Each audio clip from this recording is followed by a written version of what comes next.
At hindi naman namin sasayangin ang oras ninyo para makapakinig lang ng mga panira. Wala kayong maririnig na panira sa amin, partikular na sa akin, laban sa mga nandiyan. Bagamat nakalulungkot, magkaganon man, mukhang ako ang almusal nila lagi, ako ang tanghalian, ako ang hapunan. Yung isa naman, nakisali pa, ginawa kong pulutan.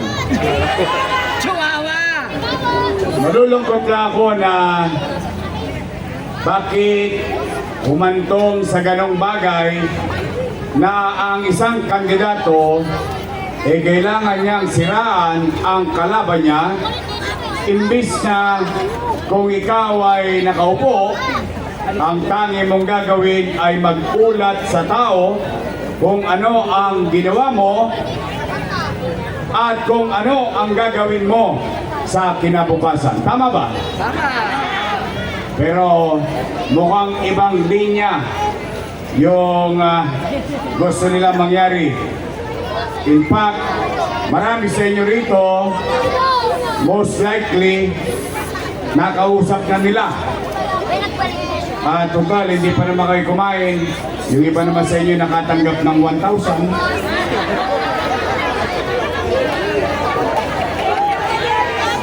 At saka 5 kilong bigas. Wala. Okay, pero okay lang yan.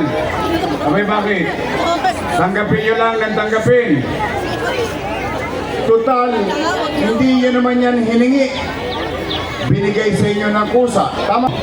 Pero, Nay, Tay, nalulungkot din ako dahil noong October 9, nung nagsimula, nung natapos, yung filing of candidacy. October 9, sinimulan na akong singilin ng utang na loob. Ang sabi, wala daw akong utang na loob sa kanila. Sige, tingnan natin. So, kayo na bahalang humusga. Nay, Tay, ako, personal kong paniwala, ito yung akin lamang, ano?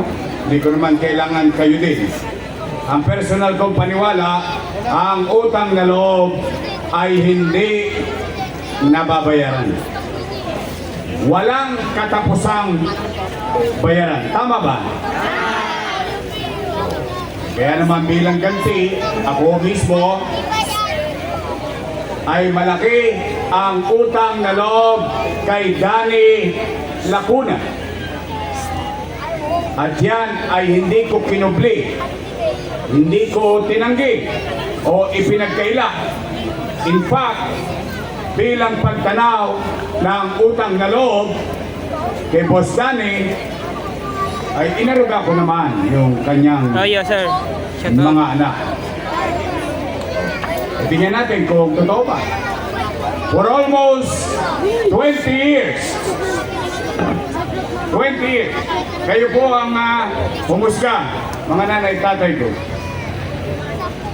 Unang-una, Philip Lacuna. Nakaupo? Yes! Nakaupo. At sumagot na sila. Si Philip Lacuna raw ay halal ng bayan. Kaya hindi ko natulungan. Ngayon, may mga chairman dito. Alam yan. In fact, si dating nasirang chairman Oliver, inabot niya yan. Ipinakikiusap ko yan na iboto ng kapwa niya chairman upang mabotong presidente ng Liga ng mga Barangay. Correct. Ayaw silang iboto. Bakit? Medyo nayayabangan ng konti.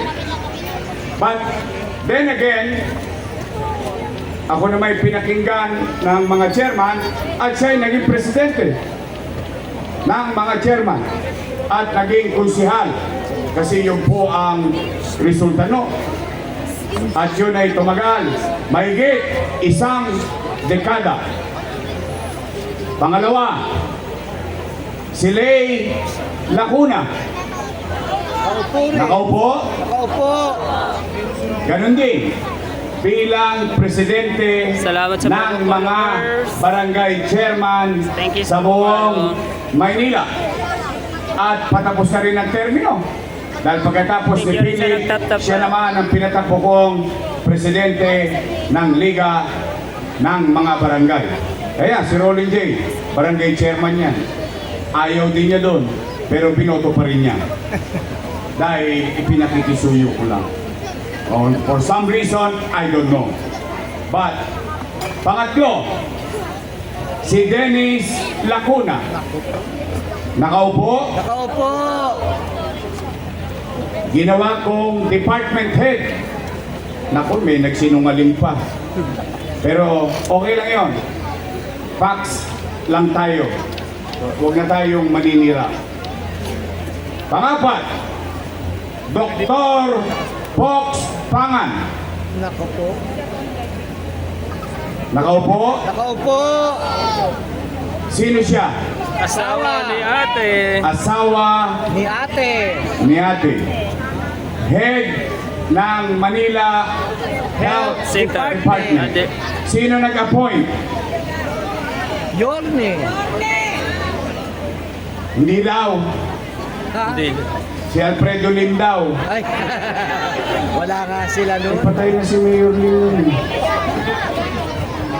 But anyway, hayaan natin. Nakaupo ba? Nakaupo pa. At siya ang una kong tatanggalin kapag nakabalik ako sa video. Patay tayo dyan. Wala nang online. Bakit to? Galit ba ako sa kanya? Hindi. Pinahirapan Galit na ako kami. kasi mga batang Maynila, ipagtanong ninyo sa lola nyo, ipagtanong nyo sa lolo nyo, sa nanay at tatay nyo, yan ang nagpahirap sa mga pasyente sa health center dito sa Maynila. Bakit? Anong ginawa? Saan ka naman nakakita? Magpapacheck up ka lang sa health center. Kailangan naka-online schedule ka pa. Wow! Social. Eh paano kung wala kang cellphone? Tigok ka. Paalam na ating Alam mo, Apple, ikaw lang marunong kumanta. Magaling ba kumanta si Apple? Yes! Binobola niyo naman si Apple. Eh. Parang gusto niyo pang umisa. Panglima, si ate. Nakaupo? Nakaupo. Upo-upo. Paalis na. Ilan sila? 5. Happy? Family. Masaya ako. Masaya ako na tayong lahat, naging bahagi ng katagumpayan ng mga anak ni Boss Danny. Ngayon, kung sila ay nagbuti sa kanilang tungkulin sa mamamayan o hindi, ay hindi naman ako para humusga. Taong bayan ang maghuhusga niyan. Tama ba? Tama. O ngayon, Yorme, tatanaw ka pa ba ng utang na loob? Ang sagot ko naman ay oo. Sabi bakit? Eh, Pilipino ko eh. Ganun talaga tayo eh. Dahil sa gusto natin, ang utang na loob walang katapusang Pagbabayad. bayaran. Oh. Kaya naman, meron lang akong pakiusap. Baka naman kung po pwede, sa ibang bagay na lang ako tumanaw ng utang na loob. Abay bakit? Eh may utang na loob din naman ako sa taong bayan eh. Correct. Kung wala ang Diyos at wala kayo, wala din naman ako sa kinalalagyan ko. Masama naman ba na dinggin ko yung panawagan at sigaw ng taong bayan? Eh yung taong bayan na sumisigaw na, bumalik ka na. Bumalik ka na! Bumalik ka na! Hindi yung masyadong lakasan. Baka masigawan kayo. Taong bayan sumisigaw na bumalik ka na, siya sumigaw, wala na babalik! Napanood nyo? Yes! Napanood ko din. Kala ko mapapatig yung litid. Eh bakit sila nagagalit? Bakit sila nagagamba? Bakit sila natatakot? Hindi naman sila may-ari ng pwesto na yan. Pag-aari yan ng taong bayan. Bakit natin pangungunahan na magiging desisyon ng taong bayan? Kung ikaw ay may ginawa at tinupad mo ang iyong Salamat sa tungkulin nagtatag. sa taong bayan, wala ka dapat ipangamba. Pwede ka na matulog dahil kahit hindi ka makita ng taong bayan, iboboto ka ulit ng taong bayan. Correct!